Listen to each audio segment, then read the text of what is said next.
हे दोस्तों, स्वागत है आपका हेल्थ फर्स्ट यूट्यूब चैनल पर, जहां हम आपके हेल्थ से रिलेटेड इन्फॉर्मेटिव वीडियोस लाते रहते हैं। क्या इंसोम्निया से आप भी परेशान हैं?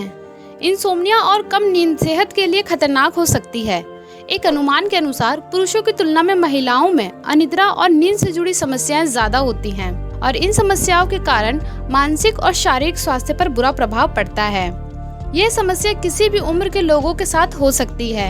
नींद न आने के पीछे कई कारण भी हो सकते हैं, लेकिन इसके बारे में जानने से पहले जान लेते हैं इंसोम्निया यानी अनिद्रा का क्या अर्थ है। अनिद्रा एक सामान्य स्लीप डिसऑर्डर है।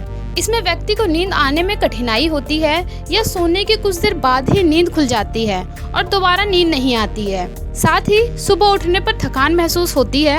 अनिद्रा की समस्या न सिर्फ शरीर की ऊर्जा घटा देती है, बल्कि व्यक्ति का मूड भी खराब रहता है और कई तरह की स्वास्थ्य समस्याएं उत्पन्न होने लगती है। वयस्कों को रात में 7 से 8 घंटे की नींद की आवश्यकता होती है, लेकिन ज्यादातर वयस्क एक्यूट इंसोम्निया से ग्रसित होते हैं, जो कुछ दिन या कुछ हफ्तों तक रहती है, जबकि कुछ लोग क्रॉनिक इंसोम्निया से पीड़ित होते हैं, जो महीनों या इससे ज्यादा समय तक बनी रहती है। अनिद्रा की समस्या व्यक्ति को शारीरिक और मानसिक रूप से प्रभावित करती है। पर्याप्त नींद लेने वालों की अपेक्षा अनिद्रा से पीड़ित व्यक्ति की लाइफस्टाइल खराब होती है। यही नहीं, अनिद्रा के कारण उसके काम करने की क्षमता पर भी असर पड़ता है। व्यक्ति को डिप्रेशन, उच्च रक्तचाप, हृदय रोग, याददाश्त कमजोर होना सहित कई स्वास्थ्य समस्याएं होने का जोखिम रहता है। अधिक जानकारी के लिए डॉक्टर से संपर्क करें। अगर समस्या ज्यादा बढ़ जाती है तो आपके लिए गंभीर स्थिति बन सकती है, इसलिए इसका समय से इलाज जरूरी है। इंसोम्निया के प्रकार। एक्यूट इंसोम्निया यह कुछ दिनों से कुछ हफ्तों तक रहता है और तकरीबन 3 सप्ताह तक चलता है। ऐसा आमतौर पर एक दर्दनाक घटना के प्रभाव या तनाव के कारण होता है। जीवन में किसी तरह के बदलाव होने से एक्यूट इंसोम्निया होता है। यह टेम्परेरी इंसोम्निया हो सकता है।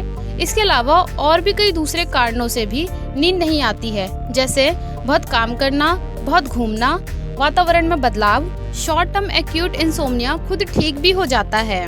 क्रॉनिक इंसोम्निया यह 1 महीने से ज्यादा हो सकता है।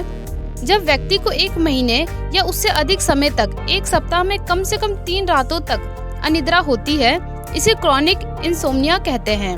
यह लॉन्ग टर्म क्रॉनिक इंसोम्निया होता है। इस सिचुएशन में आपको डॉक्टर से संपर्क करना चाहिए। किन कारणों से नहीं आती है नींद? Restless leg syndrome. इस दौरान लोगों के पैरों में सेंसेशन होती है, जिससे वो असहज महसूस करते हैं। इस वजह से उनकी नींद बार बार टूटती रहती है। ज्यादा समय तक इस बीमारी से ग्रस्त रहने पर डिप्रेशन की परेशानी हो सकती है, क्योंकि इंसोम्निया के लक्षण मानसिक तौर पर बीमार कर सकते हैं। तनाव की स्थिति किसी भी वजह से हो सकती है। परिवार की फाइनेंशियल कंडीशन, स्वास्थ्य, काम के बारे में चिंता करना या फिर जरूरत से ज्यादा वर्कलोड इस समस्या का कारण हो सकता है। इन सभी का सीधा असर दिमाग पर पड़ता है और तनाव की स्थिति शुरू हो जाती है। इससे नींद आने में कठिनाई होती है। अब मैं आपको बताती हूँ इसके क्या लक्षण हो सकते हैं।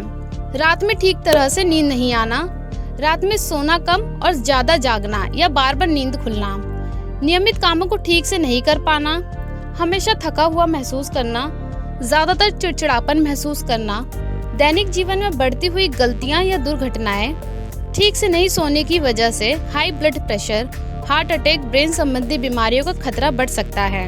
इंसोम्निया का उपचार। अनिद्रा का कोई सटीक इलाज नहीं है।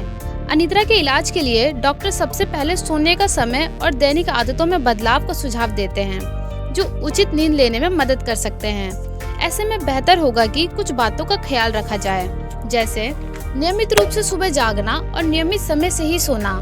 सही समय पर न सोने की वजह से भी नींद आने में परेशानी हो सकती है, इसलिए सोने का समय तय रखें और साथ ही सुबह जागने का भी समय नियमित रखें। सोने तभी जाएं जब आपको लगे कि आपको नींद आ रही है।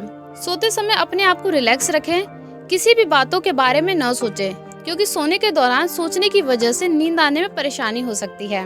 नियमित रूप से योगा या व्यायाम की आदत डालें, इससे अच्छी नींद आने में मदद मिलेगी। सोने की जगह को साफ और अच्छा रखने से भी नींद अच्छी आती है, इसलिए अपने बेडरूम को क्लीन रखें। सोने के कुछ देर पहले खाना खाएं, फिर टहलकर रात को सोने जाएं। सोते वक्त मोबाइल का इस्तेमाल बिल्कुल न करें और टीवी भी न देखें। यह ध्यान रखें कि सोने के दौरान किसी भी गैजेट का प्रयोग न करें। बेडशीट कॉटन का प्रयोग करें और तकिए और गद्दे की क्वालिटी का भी ध्यान रखें। कभी कभी तकिए और गद्दे की क्वालिटी ठीक नहीं होने के कारण भी नींद आने में परेशानी होती है। हे दोस्तों, आपको ये वीडियो कैसी लगी कमेंट करके ज़रूर बताइए। अगर आप इसी तरह के हेल्थ से रिलेटेड इन्फॉर्मेशन लेना चाहते हैं और खुद को हेल्दी और फिट रखना चाहते हैं तो अभी हेल्थ फर्स्ट यूट्यूब चैनल को सब्सक्राइब कर लीजिए और साथ ही बेल आइकन को भी प्रेस कर दीजिए ताकि आगे आने वाली सभी वीडियोस की नोटिफिकेशन आपको सबसे पहले मिले। और साथ ही इस वीडियो को लाइक और शेयर करना ना भूलें।